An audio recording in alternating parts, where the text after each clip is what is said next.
La iluminación juega un papel muy importante dentro del storytelling, tanto es así que una película puede hacerse sin sonido, puede hacerse sin color, pero jamás se podrá hacer una película sin luz. Que por cierto, tengo un vídeo hablando exclusivamente del color, que si te interesa este vídeo puede que te interese ese, lo dejaré por aquí arriba.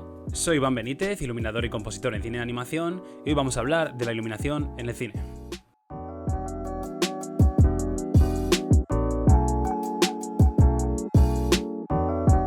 Como técnica, la iluminación en el cine comenzó a utilizarse en las películas expresionistas alemanas de 1920, que usaban un look duro y dramático a la vez. Sin embargo, la historia de la iluminación en el cine comenzó mucho antes. Al principio solo se grababan exteriores por la poca sensibilidad a la luz que tenían las cámaras, hasta que Thomas Alva Edison creó la Black Maria, que era una casa con un techo abatible que permitía la entrada de luz. Después, en 1905 aparecieron los primeros proyectores de luz artificial y en 1927 apareció el celuloide que sirvió para grabar la famosa película Broadway.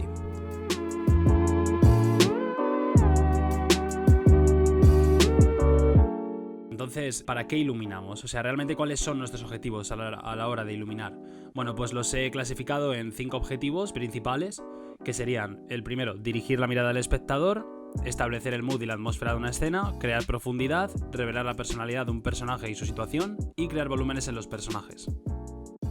El primer objetivo sería dirigir la mirada del espectador. Creo que es una de las más importantes, porque muchas veces en cine muchas de las escenas son muy cortas, duran apenas unos pocos frames, entonces tú lo que quieres es que nada más mirar una imagen, un frame, esa persona que esté viendo esa imagen sepa dónde tiene que mirar exactamente, porque si no, muchas veces puedes llegar a dirigir la mirada en cosas que realmente no son relevantes para la historia, ¿no?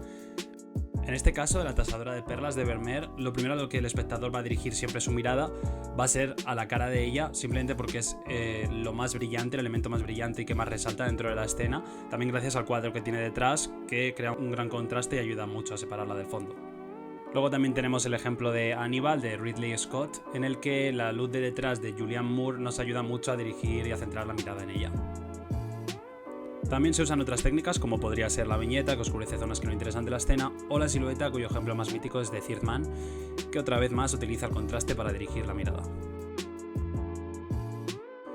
Para establecer el mood o la atmósfera de una imagen, el color juega un papel fundamental, ya que afecta muchísimo a cómo percibimos la imagen y cómo la sentimos realmente, ¿no? Por ejemplo, en Blade Runner, la iluminación crea la atmósfera de la película, ayudando al espectador a ubicarse en ese mundo futurista, gracias a las luces de neón y los tonos de color tan distintos.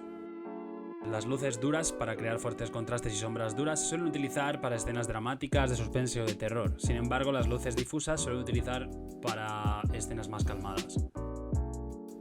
El siguiente objetivo sería crear profundidad. Normalmente en las escenas tenemos 3 planos. El primer plano o foreground, plano medio o middle ground, y el background, que sería el fondo. Con la iluminación lo que tenemos que conseguir es que quede claro la transición entre estos 3 planos.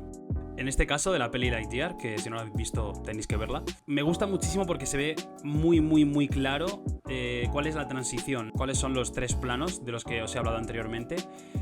Primero vemos a los personajes que estarían en el foreground, aunque es verdad que los otros 2 personajes están un poquito más atrás, pero realmente se nota mucho porque ellos 3 están iluminados y crean un gran contraste entre ellos y el middle ground, que sería la parte en sombra. Y luego tenemos el background, que sería al final del todo donde está la nave, que como vemos está bastante con colores más desaturados, más fríos, y esto se debe a que en la lejanía los colores se vuelven más desaturados debido a la polución, polvo, niebla, etc. Esto se puede ver también en pinturas, incluso en fotografías de la vida real, en montañas y demás, donde mejor se suele ver. El siguiente objetivo sería revelar la personalidad de un personaje y la situación.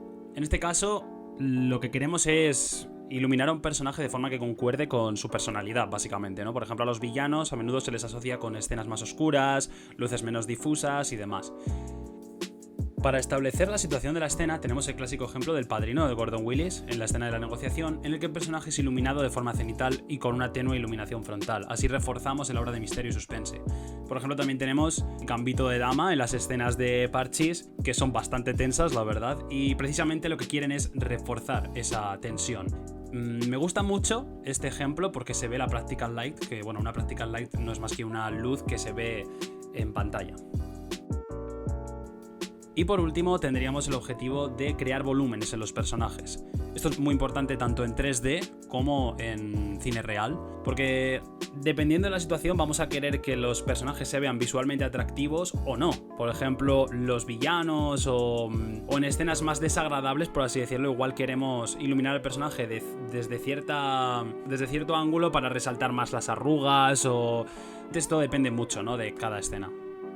Algo que deberíamos evitar prácticamente siempre es iluminar desde la propia cámara o muy frontalmente, ya que perdemos los volúmenes de los personajes, como se puede ver en este caso, que es verdad que en este caso es 3D, pero en imagen real funciona exactamente igual.